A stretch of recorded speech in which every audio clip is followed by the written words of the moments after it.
Okay, got this big box from Roll Design, and I've already opened it, but I packed it all back up. I couldn't wait anymore though.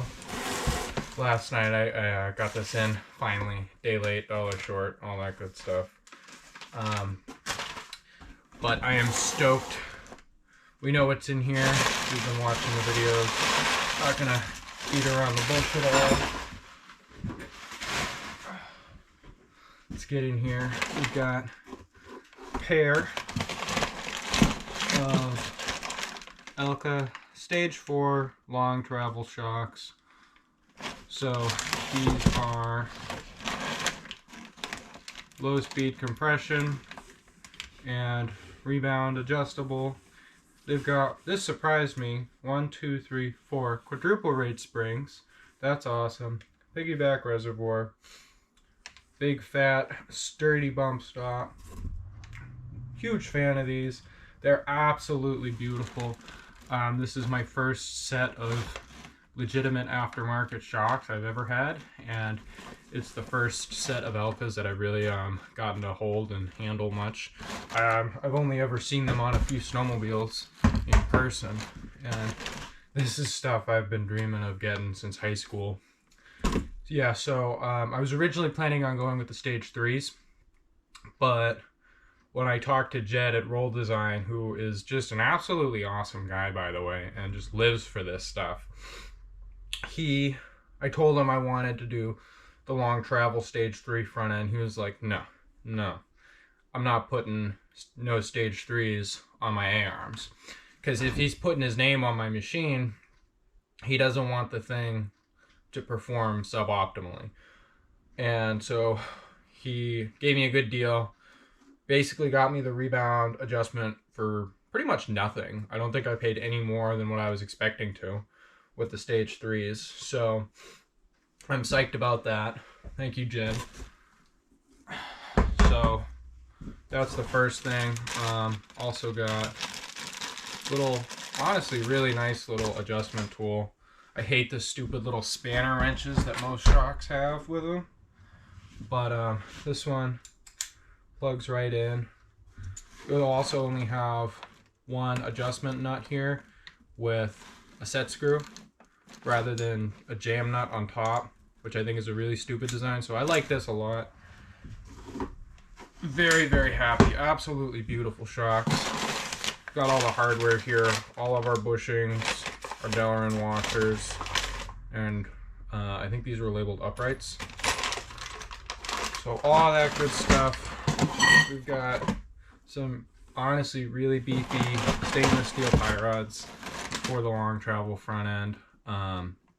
Yeah, these are way beefier than the OEM ones, which is good because I bend those semi-regularly. I think I've bent 3 in the last 4 years. And then we've got our upper control arms, upper A arms. These things are wicked light, super light. I believe they're mostly constructed out of aluminum. We've got camber adjustment right there, and very easy to replace the upper ball joint or heim joint, whatever it's called. And then we can get a good look at the inside there. I don't know what the deal is with these. I gotta see if I gotta lubricate them myself. It seems like they are some kind of self-lubricating compound. So maybe I won't even need to grease them. There's the other one for the other side. And then the piece de resistance. Look at this. The lowers. These things are beautiful. I opted in to have him do the premium candy red, which that is essentially a stainless steel undercoat of paint, and then on top of that it is a semi-translucent cherry red and then a high gloss clear coat. And I mean, this is just the most beautiful paint job I've ever seen in person. I do a decent amount of painting. I'm not anywhere near as good as this, but it is powder, so it's rock hard. Super, super even. I'm very happy. I almost don't want to go down the trails with these arms. And this is a very heavy unit. This isn't like the uppers. These lowers are designed to get abused. Jed knows that they're going to be bouncing off rocks and ruts, and you're going to be bottoming out on them. And I mean, it's just insane. Look at this. It is definitely heavier than the OEM one, but it's also quite a lot longer, as you can see. I think that's like 1.5 inches or something. And just a very beefy design. The weld quality looks fantastic on this lower shock mount, as well as on the pivots. We've got the same joint here as in the top. This one looks like comes out very easily with snap rings, and then you just press it out. So I doubt these will last as long as the OEM Honda joints because they're not fully sealed, but I think it'll be honestly, like, it could be a 5 or 10 minute job to replace one of these. So if they go every couple years, I'm not gonna lose any sleep over that. And we'll just pull out the other one. Yeah, I was originally gonna just go with red, and they were gonna look pretty good, but he told me about this candy look, and I couldn't say no. I just couldn't. And a plain powder coat doesn't cost any extra at all, which is how it should be. Jed's really not trying to mess around with people to squeeze out an extra penny here and there. He's a really honest guy. And yeah, I'm not sure exactly who did this, but who was involved with it, but he was heavily involved back in 08 and 09 when the 700xx was being made. They raced Baja with it. They designed, it seems like it was just him and a small group of guys. He designed this Lobo 2 A-arm to fit on the 700. This is technology that I believe, I don't think it comes straight from the 250R, but I think it's very heavily derived. It's still called the Lobo 2. Very closely inspired by the 250R design, and just adapted for the 700 frame, as well as just what you want out of a Baja rig. And it's just fantastic. They use these arms, pretty much the same setup but with stage 5s in the front end, to win the Baja. I forget if it was the 500 or the 1000, and I believe it was both years in a row. So this is the OEM versus aftermarket tie rod. It's actually really not any thicker. It might be a tiny bit thicker, but it's obviously longer. And I'm just hoping this stainless, I don't know what alloy stainless this is, but I think it should probably be a good bit more durable than these, because these are kind of a failure point on most four-wheelers, which I think is by design. But if I don't have to bend one every season or two, then I'll be happy. So this is the OEM shock. Circa 2008 was when it was made. Has never been rebuilt. This is the original one. Never been serviced. Literally nothing. It's got threaded preload adjustment, and that's it. Single rate spring. Just a not good shock. Even in 2008, when that thing came out, people were like, why aren't the 450R shocks on this? If it's a shock that they're putting on the same price machine that's more adjustable, it's at least somewhat better.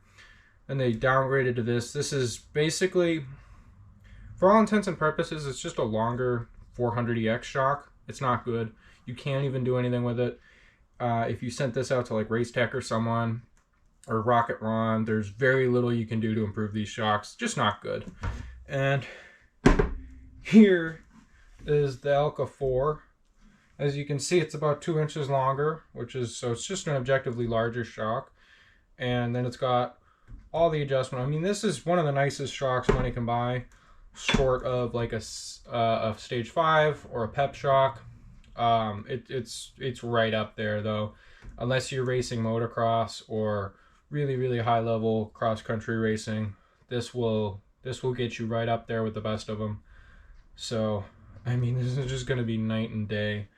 So I'm gonna cut to a time lapse, pull this thing out, and start installing.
So I got everything mocked up. I'm not an expert on this by any means. I think I have done everything properly, but I'm not sure. So I'm not sure, first thing, if these upper A-arms are the right way around. I think this more distinct bend goes in the front, but I'm not sure. I'm really not. Additionally, on the uprights, I opened the packaging last night, didn't realize they were different, and I'm not sure if, because they're slightly different, which I didn't know, so I'm not sure if this guy stays in the top or should go down here. This one, the longer one, I'm imagining goes in the bottom, but I'm not sure. So if anybody that knows for sure just wants to help me out in the comments, because this isn't going to get ridden for a few weeks, so I've got plenty of time to swap this around, but still need to put the brakes together and tighten everything down, throw the wheels on, throw the bumper on, get the speedo hooked back up, and then I think we're just about done. So yeah, I'll go back to a time lapse.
GoPro died during the time lapse. Unfortunate.